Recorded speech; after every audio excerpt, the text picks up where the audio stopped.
Hey, how's it going, everybody? Welcome back to another episode of Beta Breakdown. These have been happening a lot recently because there's a lot going on.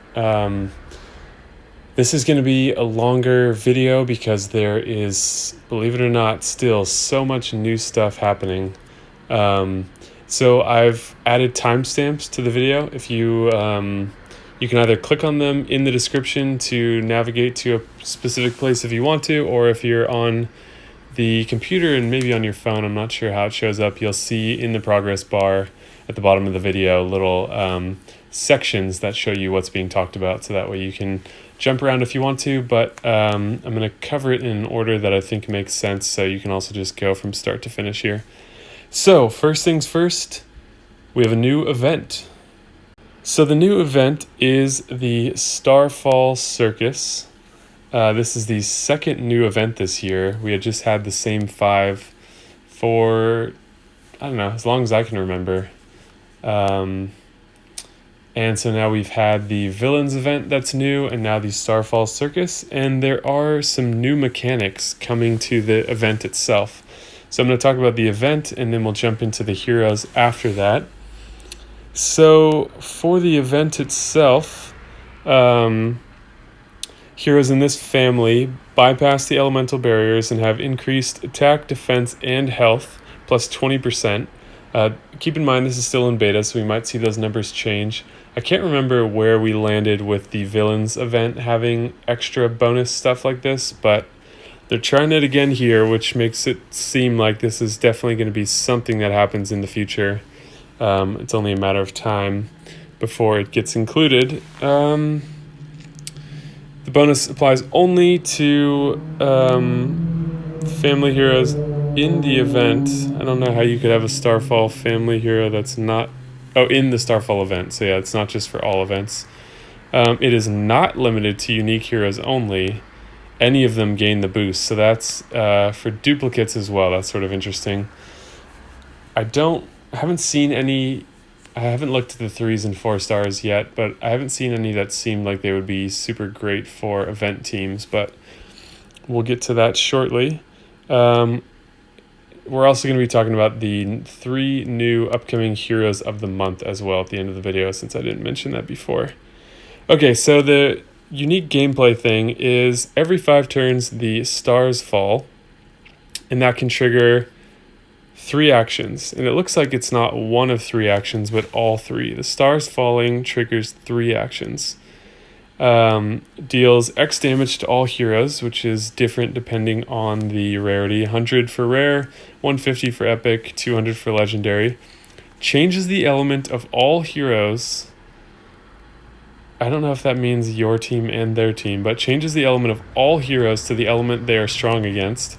Lasts for 5 turns, interferes with 2 of your battle items. So, kind of gimmicky. I mean, the events aren't super fun for me anyways, because it's just become who's willing to replay the most amount of times. So I guess this interferes with that a little bit, but it doesn't change that fact. There's no limitations on replays. So, element change makes use of Guardian Chameleon's ailment. It's not cleansable, does not have a duration. So essentially it will cycle your heroes through every color every 5 turns. So red to green to blue to red changes every 5 turns. So that's going to be really weird, and I can't quite figure out what that's going to feel like, but it's going to make it really hard to do the normal event stuff, which is going mono in a strong color, and this is going to keep changing that. So it's going to be really weird. I guess maybe for event teams you're not sticking around for those 5 turns anyways, so maybe this won't even matter for events at all, unless you get unlucky and then you're going to flee anyways for competing at the top. Summoning odds are the same as you'd expect, 1% for legendary event heroes. So yeah, I guess there's a comparison to other events. So they've lowered the chance of classics. The events, epics, and legendaries have stayed the same. And then now we have these chances for trainer heroes, which I'm honestly fine with getting. I'd rather get trainer heroes than rare classic or rare epic or even I guess they didn't change the chance of legendary, but I'd rather get trainer heroes than 3 stars. At least they're worth more XP. Okay, so they haven't changed the coins yet, but they'll have to be adding these 2 new events on at some point. And then this one is only 10 stages again. So like the villains event, it's a little bit unusual in that sense. Different approach. I'm not sure how much of this really matters. I guess if you're playing through the events more slowly, it's going to be really annoying actually to deal with this consistent damage. But yeah, those are the main changes to the event. So let's look at the heroes themselves. Okay, so we have 6 new legendary heroes, 3 new epic heroes, and 2 new rare heroes. So in no particular order, let's check these out. First up is Bobo. Attack 762, defense 788, HP 1380, so obviously very respectable. Slow speed, deals 290 to all. All enemies with a dispellable defense buff get minus 54% defense for 4 turns, so that's kind of fun. Sort of like a Jean-Francois style flip, where if you have something, it turns into something else, or if you were going to get something, it turns into something else.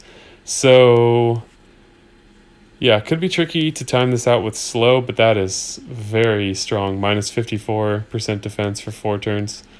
All enemies with a dispellable attack buff get minus 54% attack for 4 turns. So you're going to get one or the other. They're both very strong, and 4 turns is quite good. The damage is respectable, only 10% short of kill hair. Obviously we're at a slower speed, but there's no negative effect, and there's 2 potentially very strong ailments that can come with this as well. So that's a very strong hero. Kind of an unusual mechanic to do like a flip of what's there, and from what I had seen of these heroes before, they all have some kind of thing like that. Next up, Director Zuri. Attack 766, defense 772, HP 1421, average speed, recovers 45% health for the ally with the lowest remaining HP. All other allies recover 25% health. Okay, summons a clown minion. We didn't need clown minions. Summons a clown minion for each ally with 13% HP and 20% attack inherited from the caster. Cleanses status ailments. So if we consider the minion just temporary HP, you're basically healing 4 out of 5 if they're all alive for 38% HP, and healing 1 for 58. So that's quite strong, and you get a cleanse there at the end. So not game breaking, but a great healer actually. The minion thing is a bit of a liability sometimes, but it can also be beneficial, especially on offense. And if you have other minion heroes like Freya, she would pair well with Freya to build off of that 20% attack off of what is a pretty respectable attack set for a healer. So yeah, she seems pretty cool. I like the unique mechanic and sort of balancing out the team a little bit more. I'm curious to see what a clown minion looks like, but yeah. Next up, Eora, and Fluffy. Alrighty, attack 786, defense 751, HP 1400, quite good. A green barbarian at average speed. First in the skill, destroys all minions from the target, so just 1. Deals 530% damage to the target, so quite a strong sniper. Reduces max health from all enemies that own a minion by 304. So you're basically sniping one target really hard, removing the minions first, sniping one target really hard, and then doing 304 damage to all other enemies. So if you're dealing with a full team minion caster, That's a lot of damage output. And then keep in mind that the 304 damage for all enemies that own a minion is probably subject to attack stat and therefore can increase with troops and emblems. So, not something we've seen before, but an interesting one. And it's a max health reduction, so it's even better than just doing 304 damage. The 304 damage is just true damage. It ignores the defense stat of the hero, and then now the health of those enemies have been permanently reduced unless you have a hero that can create temporary HP on your turn to counteract that. So that's really strong, actually. And if this hero goes off twice, then even a hero with a lot of HP, you've close to reduce their HP by half, and they can't rise above that. So that's a really strong hero. Next up is Emilio, who I think is going to be the favorite. People love their very fast heroes, and he's got some interesting stuff going on. So, attack 745, defense 803, HP 1406, very fast speed, druid, red, special skill, cast one of the following special skills. If any enemy has the burn status ailment, so I think any burn, like from Gravemaker or Jean-Francois, all enemies receive 400 burn damage over 5 turns, so 80 per turn, nothing too crazy, but that number will go up with troops and emblems as well, and this is also at very fast speed. Having a 5-turn ailment at very fast speed is a little weird because it's very likely that you'll fire again, so you're kind of just keeping a constant burn damage going, basically, which is sort of reminiscent of what Bira does, who is very effective at just whittling away the whole team. Needs other heroes to kind of capitalize on the damage being done, but still quite good. All allies regenerate 549 HP over 3 turns, so this is way too strong for very fast speed. This is absurd. That with only 2 matches with the level 11 mana troop, you can just keep them burning constantly and yourself healing constantly.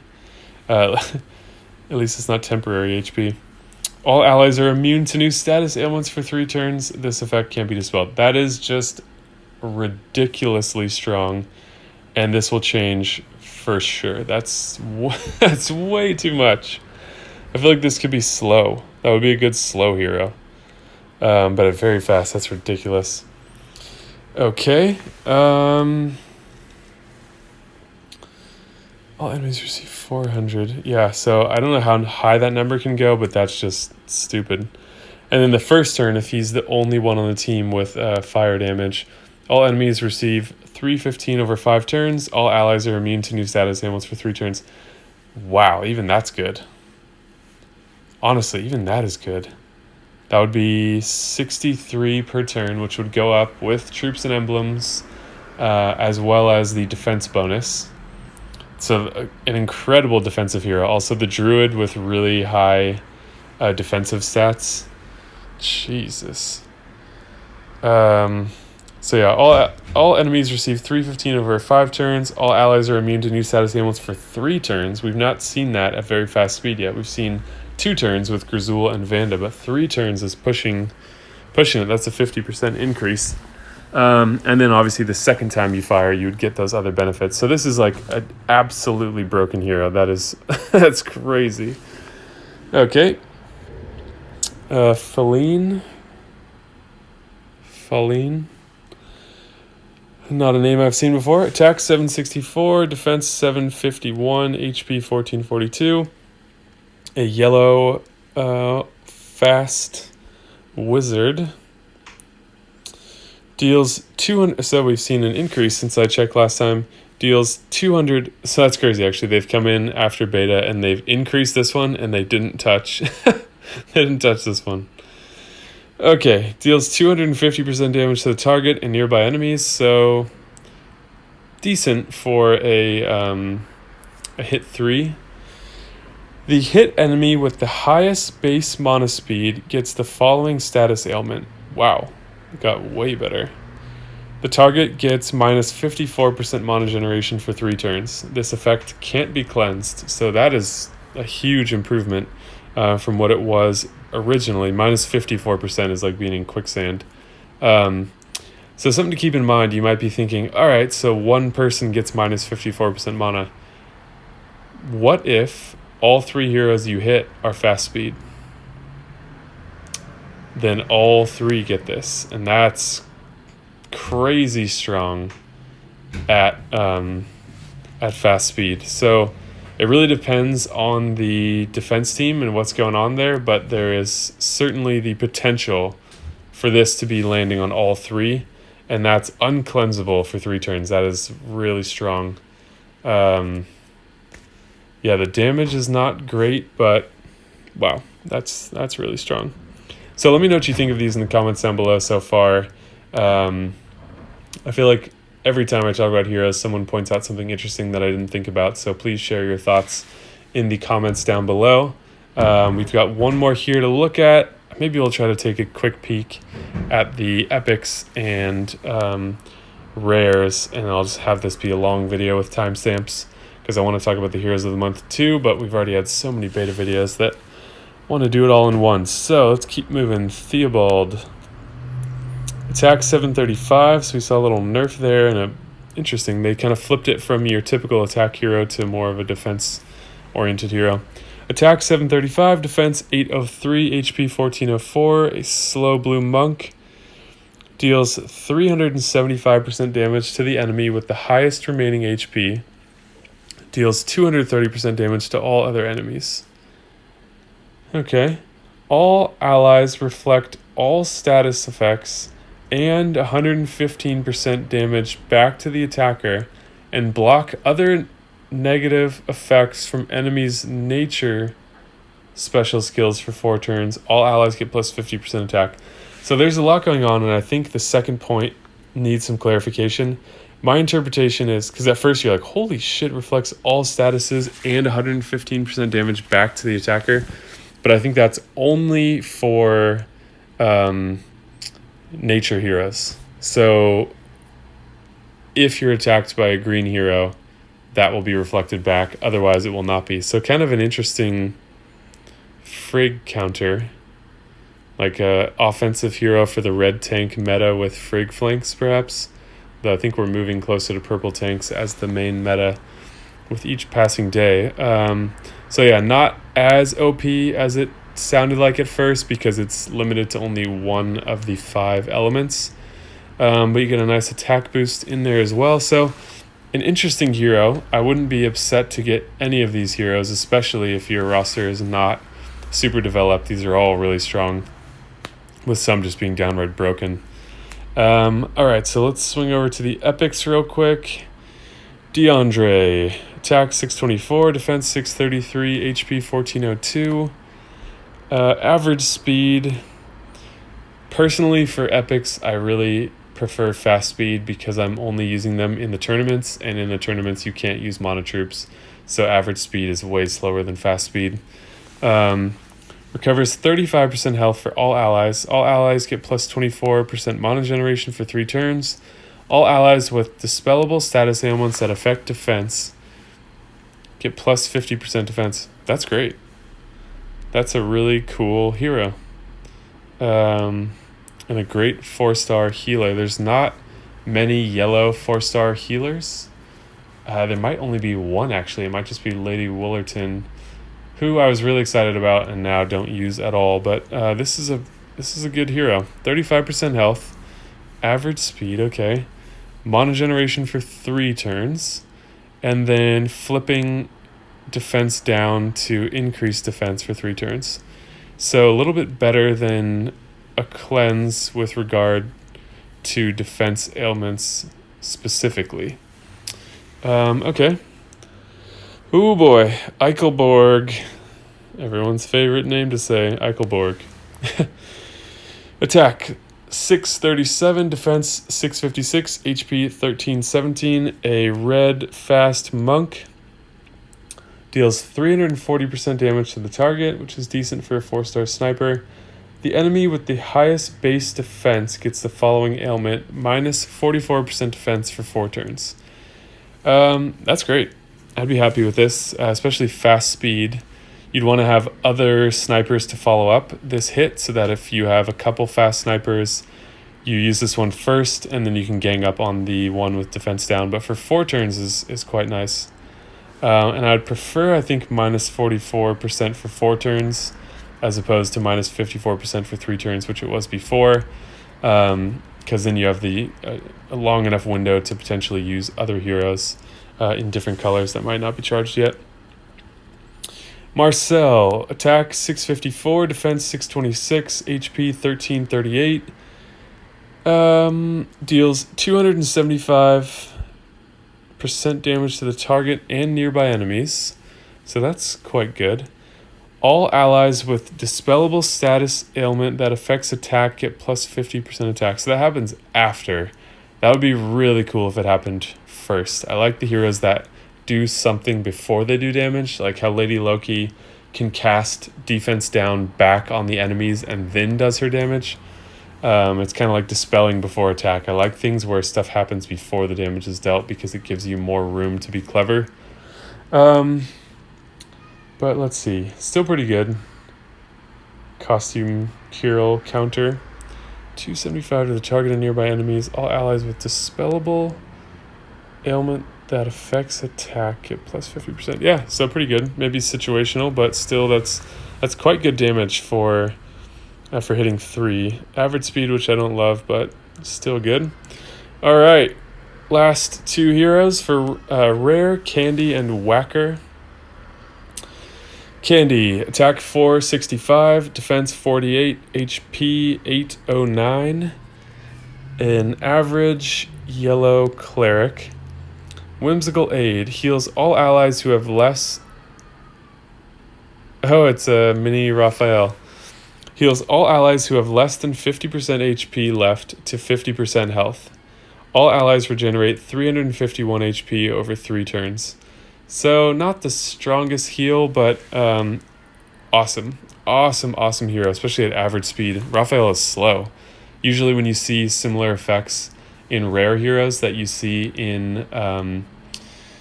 in legendary or even epic heroes, they're always at a slower speed, but in this case it's faster. We don't get the cleanse that we do from Raphael.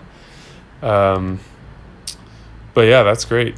All allies who have less, so you boosts you up to 50% and then gives you a heal every turn after that. So I love this hero. That will be an extremely dominant hero in rush attack.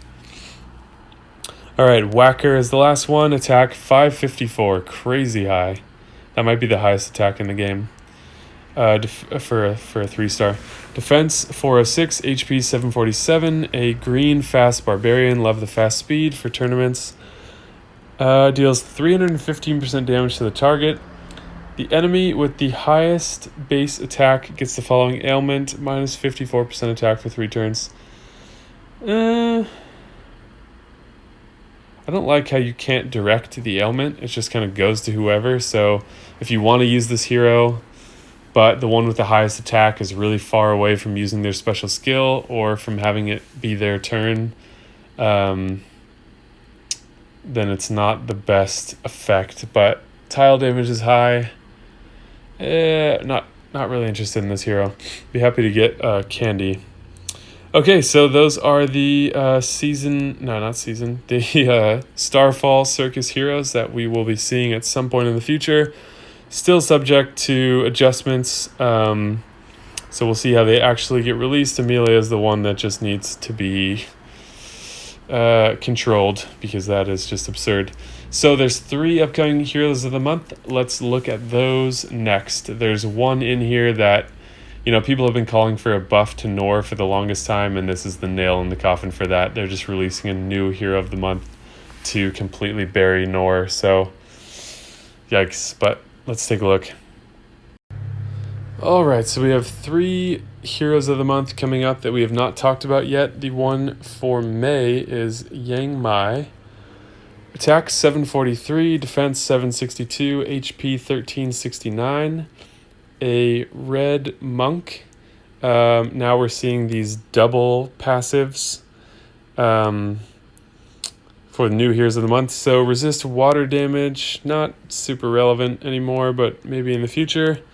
So that's the resistance innate ability. Status effect on mana reduction. This hero receives the following status effect on mana reduction. Caster, I guess she would be the caster in this situation. Gets plus 30% attack for 3 turns. So that's cool. I don't see that happening super often, but not a bad thing to have. Alright, fast speed, love that. Deals 280% damage to the target, which is a little bit low. Has a 60% chance for additional hits on random enemies up to 4 times. Additional hits deal minor damage, which I think means 50% damage. So that'd be 140. So not crazy good, but this is the part that's kind of cool. The caster gets the following status effect for each hit. A stack. The caster gets plus 5% attack. The maximum size of the stack is 10. So stacks are not dispellable yet. I think there's a couple heroes that interact with them, like maybe Lepiota from season 4. Anyways, not many heroes can do anything with stacks, so that could mean that she holds those for the end of the match. That's only plus 50% attack total. But if you use this against a team that has mana reduction, then that could be plus 80% at certain times, which is quite strong. But that would be pretty late in the match by the time you'd be able to build up that much. So if you use her the first time, you get 2 additional hits, you have plus 10% attack. If you then use her a third time and you get 3 additional hits, then you've got 25% attack. So you use her a third time, you get 1 hit, then you've got plus 30%. So I don't see that as being super dominant because the upfront hit is quite weak, but this is a new combination of mechanics, so it's kind of hard to say what the impact of this would be. So yeah, Element Link gives all fire allies a small amount of mana at the end of each turn for 4 turns that can't be dispelled. That is one of the better Element Links in my opinion. There are some good ones, but that mana gain is always nice. Okay, next hero is green. So now we have Elrohir, is what I would guess that would be. Attack 766, defense 745, HP 1353. A green average speed wizard. Innate resistance to skill blocking, which looks like silence, mindless attack, and what is that one called? I forget, the one that Hansel does, Hansel and Gretel. I forget what the name of that is. So it's only special skill blocking, so it doesn't include like Proteus and Hell because those block mana generation, not special skill usage. Okay. So average speed deals 255 to the target and nearby, which was cut down from 285. The caster reflects 100% of the damage received from their status ailments to all enemies for 3 turns. Element Link gives all nature allies a small amount of mana. So this is really continuing the trend where I feel like Heroes of the Month are 4.5 star heroes. They're not really 5 stars anymore. Their stats are good, but their effects are distinctly weakened from what we see in events in other places. And maybe that's fair because the chance of getting them is much higher. But it wasn't always a thing, and it is distinctly a thing now. So 255 is decent. I'm not saying they're garbage. I'm just saying, not the best. So caster reflects 100% of the damage received from their status to all enemies. Okay, so it's only statuses affecting him that gets sent back to all enemies. So if you can time him before Gravemaker or before Bira, or basically anyone that has damage, that causes damage from ailments, he'll reflect 100% of it back based on what he's experiencing, reflects 100% of the damage back. So I think reflect means he would not be taking the damage, so he's sort of immune to that damage, and then he would be reflecting it back to all enemies. So it's kind of nice that he takes what he's experiencing and sends it back to all of them. So like if Gravemaker does hit him, then now he's dealing Gravemaker level dot damage to the full team, and not experiencing it himself, I don't think, but others would be. So pretty good.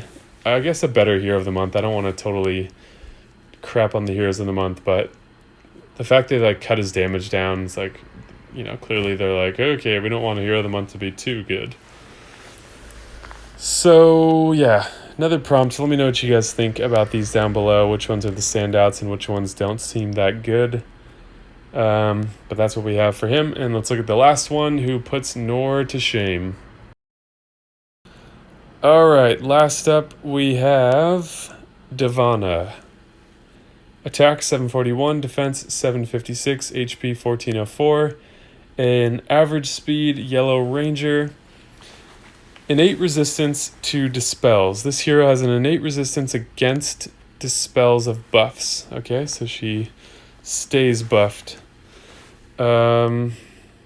Resist minion effects. This is one of the best, not one of the best, but one of the resistances that I like the most, because minions are getting more and more dangerous and capable, I guess you could say. So it's kind of like how Vela doesn't take damage, can't be affected by it. Bira doesn't place poison on her. Lady of the Lake doesn't take her mana because all those things are minion effects and she's just immune to them. So as we continue to trudge through the minion meta, I think that's a really good resistance to have. So average speed, 225% damage to the target and nearby enemies. Not so strong, right? Summons a Lynx minion. So yeah, average speed. Summons a Lynx minion with 35% HP and 35% attack. Very high stats. I think Freya and Bira have 20%, if I remember correctly, and those are some of the tougher minions in the game. Before a Lynx minion hits a target, it destroys all minions from the target. Dispels buffs from the target and nearby enemies. It's just part of the special skill. I don't think that has anything to do with the minions doing that. Element Link gives all holy allies a small amount of mana at the end of each turn for 4 turns, which cannot be dispelled. So the one thing that Nor does have on her is that anytime a minion is cast, she summons a Sparrow minion for herself. So Devana does not have that ability. She has to use her special skill to summon one of these Lynx minions. But the Lynx minions can do what the Sparrow minions can do, which is that they remove all other minions, and they're very tough minions. 35% HP is quite high. So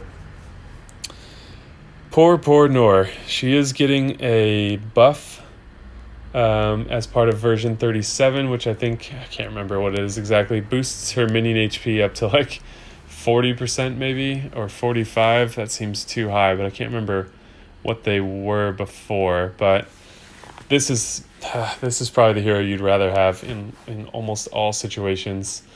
Nor does function as like a slow healer because she's giving one of these fat minions to everyone on her team, and she protects herself anytime an enemy casts a minion. So she's a little bit better at that minion removal job, but she's a lot slower and she doesn't do anything else. This hero deals damage, this hero dispels, and then summons a minion to protect herself. So I know which one I would rather have, and I'm sorry to all the people who have been trying to get a Nor buff for a long time. So that's it for this video. There was a lot that we talked about. Let me know your thoughts in the comments down below. Hopefully you found the timestamps helpful and being able to jump around if you wanted to, if you knew about any of this stuff. But as always, let me know your thoughts in the comments down below. If you enjoyed the video, leave a like, which helps other people find these videos, and I think this information is important for all players to see so you know what's coming up. Maybe you decide, I'm not so interested in Season 4, I want to save my gems for the Starfall Circus Event. It's good to be able to know that. Also, subscribe if you don't want to miss any uploads. Hit the bell icon. That will keep you in the loop of everything that I'm posting, and I'm getting back on a schedule of videos pretty much daily. I'm trying to do 7 Empires and Puzzles videos a week, which is a lot of work. So subscribe, it makes me happy. Thank you guys so much for watching, and I will see you in the next video.